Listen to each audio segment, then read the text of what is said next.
Alright, I've talked about spending some of the game's most popular currencies in quite a few videos now, but I've never talked about how not to spend them. And like me, you might eventually discover you're overpaying for a lot of stuff. Covering everything in a single video isn't feasible. So before you spend a large amount of whatever, go to the wiki or type /wiki and link whatever item you're looking to buy in chat. This will take you to the appropriate page and show you all of the various acquisition methods. Now let's talk about some of Tyria's biggest scams and scammers. And if you thought I'd skip over gold, you're sorely mistaken, because that's what we're starting with.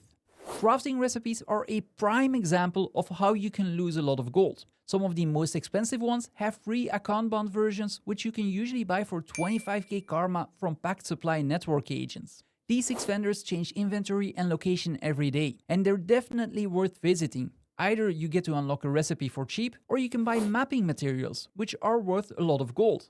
Another great way to lose gold is by buying infusions and other wardrobe unlocks that are tied to the later expansion's achievements. Instead of dropping thousands of gold on an Everbloom, Clockwork or Jotun infusion, or maybe you've been eyeing that endless Dragon Void tonic, you can buy these for blue or green shards and some other resources from the Strike vendors. Most infusions are locked behind a CM clear, which soon we'll try to tackle with anyone in the family Discord. So join, sell your soul to us, and have fun clearing group content. If you don't know what I'm on about, check yesterday's video. If some of the new unlockables seem out of reach, every time a new expansion launches, the green shard vendor becomes a blue one. That's how I've actually gotten most of the End of Dragon unlocks with currency I saved up from Icebrood Saga strikes. There are more ways of bad gold management, but most of them can be solved with a quick wiki search as mentioned above. One thing worth mentioning, however, is buy listings. Unless you need an item right there and then, list buy orders. Contrary to sell orders, there is no listing fee. At worst, you'll save a couple of silver, at best, hundreds of gold.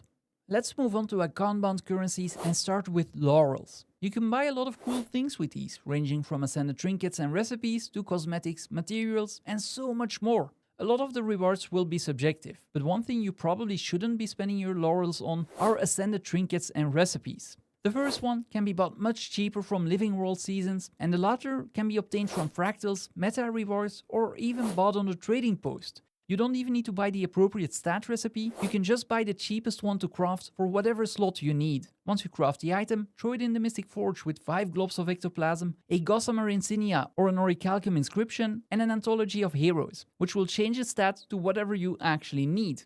The Anthology costs a couple of Spirit Shards, which is another of those currencies that are very easy to waste. You can use these to upgrade various lower tier items to a higher tier equivalent. But before doing so, make sure you check a website like GW2 Lunchbox or Fast Farming to make sure you actually are making a profit and not throwing your gold into the endless void that is known as the Mystic Forge. Before we talk about some expansion specific currencies, let's talk about Astral Acclaim. A lot of the items you can purchase from the Wizard's Vault are definitely worth it. But by the gods of Tyria, don't you ever buy the Lesser Essence of Gold, Transmutation Charges, Essences of Luck or Revive Orbs. The Lesser Essence of Gold increases your account gold find by a measly 1%, which might not sound too bad on paper. But once you realize that most enemies drop a couple of copper at most, if they drop any coins at all that is, it'll take you decades to recoup what is essentially the equivalent of 565 gold. We all like fashion, I get it. And unless you have legendary gear, you need transmutation charges. But buying these with Astral Acclaim or gems is very expensive, especially since you get bombarded with them for playing a couple of minutes or hours of World v World. And while in there, you can even advance on reward tracks or get a gift of battle for a legendary weapon.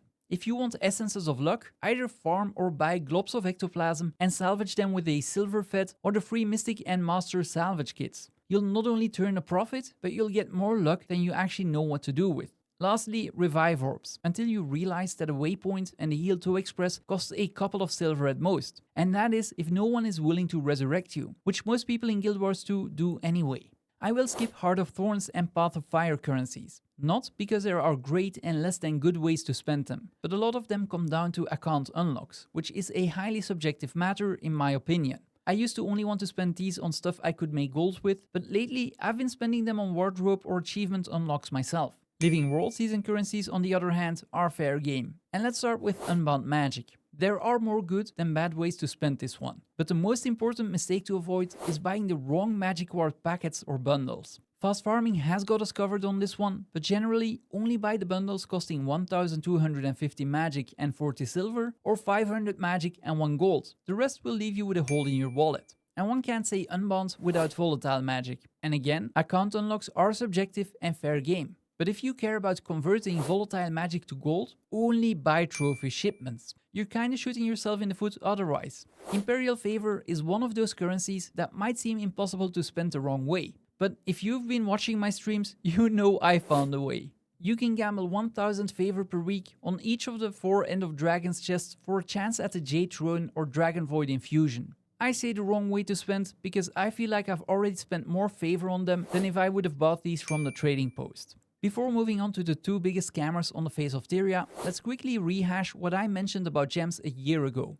Spend your gems however you want. If you want to look like a Katshar or Katsura, that, in my opinion, is pure value. But please do not buy any consumables for gems. You're trading literal money for something that only will last a couple of minutes at best. At this point, I'm not sure whether Lyhr is a scammer or is fighting an ecto-gambling addiction. But that man asks for 10 globs of ectoplasm for about anything he returns to you, while at the same time you can craft the stuff without the ecto cost. If you're working on stuff like legendary gear, leveling up the appropriate crafting profession will eventually pay off anyway. And the last of Tyria's greatest scammers isn't one single vendor, but a network of vendors known as the faction provisioners. Some of them do offer pretty good deals for provisioner tokens, but others are asking you for 1 to 2 gold per token. That is just wrong. If you make sure to buy the 10 cheapest tokens every day, you get to craft a full set of legendary gear or a trinket per month, and you'll be spending less per day for 10 tokens than the cost of some of these. There are countless other ways to spend your currency inefficiently, but this list should be a good starting point for any new or experienced player out there.